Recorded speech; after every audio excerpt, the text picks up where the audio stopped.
Hey friends, Jill here, and today we are talking about the Brooks Cambium C19 carved saddle. Are those all the words? Oh, you're supposed to be reversed. Hey friends, Jill here, and today we are talking about the Brooks C19 carved Cambium saddle. This guy. I've had this saddle for about 8 months and been riding it on tour for over 4 months, so it's seen a lot of use. There are some pros, there are some cons, and so I thought I'd go through all of it today. I'm gonna cover a few things: practicality and durability, comfort, and one-of-a-kindness, which I think comes into play with this saddle. And I'm thinking I'm just gonna give it grades on a fairly arbitrary, not at all structured grading system. Let's see how it goes. Number 1, practicality and durability. I would say this is a very durable saddle compared to a lot of the alternatives. Whereas a leather saddle, you really have to care for it properly and protect it from water in order to ensure that it stays healthy over the long term. You don't have those same concerns with the rubber of the Cambium saddle.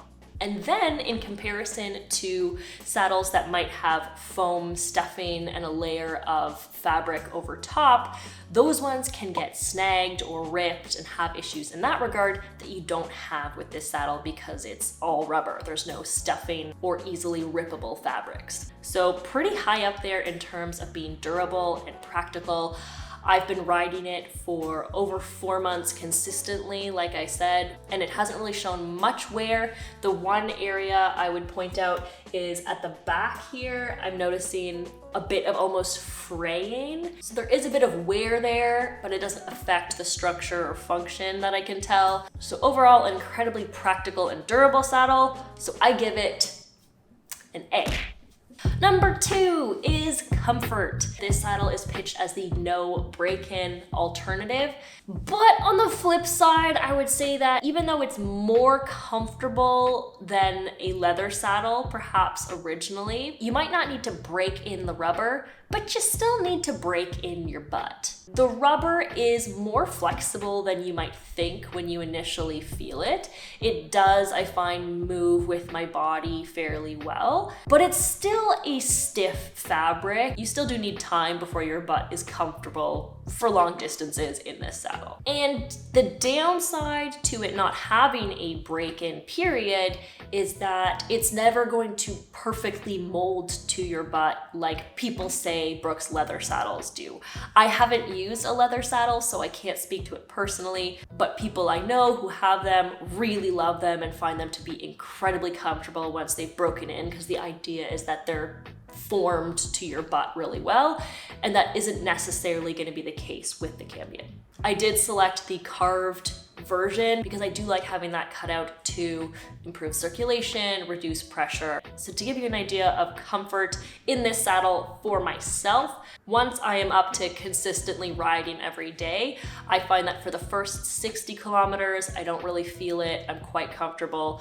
For 60 to 80 or 90 kilometers, I'm starting to get kind of tender. And then after 80 or 90 kilometers, I'm getting kind of uncomfortable. I need to take more breaks. So that's me personally, just to give you an idea. I find those numbers are lower compared to when I used to ride a WTB comfort saddle in an aero position. But I also don't think that's just the saddle. I think that has to do with the fact that being more upright, I'm sitting more on my sit bones, and so I'm feeling those a bit more. Which brings me to the third point. So let me say for comfort, I give this saddle a B-. Area number 3 is one-of-a-kindness. And that's where this saddle, I feel, really stands out. I just feel like from what I have seen, there's nothing else quite like it on the market. And by that, I mean a wide saddle for people sitting in a more upright position like I do that still offers support. I find most wide saddles, they're designed for commuters and cruisers, and so they're more upright and perfectly comfortable and cozy for, let's say, 10 kilometers. But when you're doing long distances, I find they just don't have that support, which can cause discomfort over the long term. It was really well explained to me by someone once to think of a saddle as an armchair. If it's really gushy and cozy and you sink into it, it's gonna be really awesome for the first little bit, and then you're gonna stand up and be incredibly uncomfortable. If you're sitting in something for a long period of time, you actually want it to have some supports to help you feel better if you're going to be sitting there for a long time, and that's where a saddle with more support is the way to go. For me, at least. I tried a bunch of wide saddles and all of them were just super padded, and I just couldn't find one that I could comfortably ride in for a long time. And this saddle really came to the rescue for me. I broke one of the key rules of bike touring and switched over to this saddle 3 days before a tour. I'll leave a link to that video below. Not at all advisable, but ended up being the right call for me because this saddle really lent me the support I needed for that tour. So in terms of one-of-a-kindness, I give this saddle A+.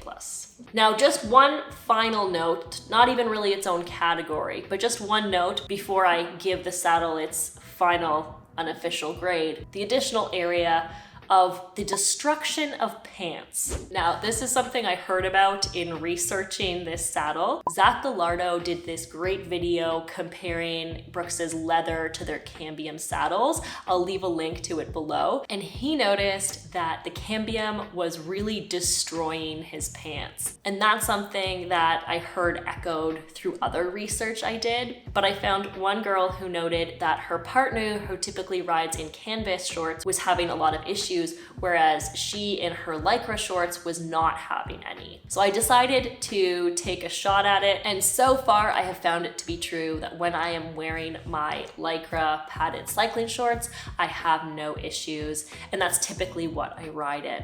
I have noticed a little bit of pilling over the months. I think if anything that has to do with the fraying around the back here. Fortunately, I use Sugoi women's cycling shorts that I find very sturdy, and they seem to be holding up to that just fine, and it isn't causing a big issue for me at all. Overall, I guess I would give this saddle an A-. Really great in terms of durability, pretty good in terms of comfort, and then just a big standout in its one-of-a-kind nature for those of us in a more upright position that need that support. Really glad I found it. It has made a big difference for me and allowed me to ride in a more upright position in a supportive saddle. I am really curious about the Brooks leather saddles. The comfort they seem to provide seems pretty next level, and I'm starting to feel like maybe I could tolerate trying to keep it protected from the rain in exchange for a really comfy butt. But in the meantime, this Cambium is serving me very well. All right, that's it for this one. If you have any experiences with the Cambium or other questions, definitely let me know in the comments below. I'm always happy to help if I can. Thanks for being here. Have a good one. Bye.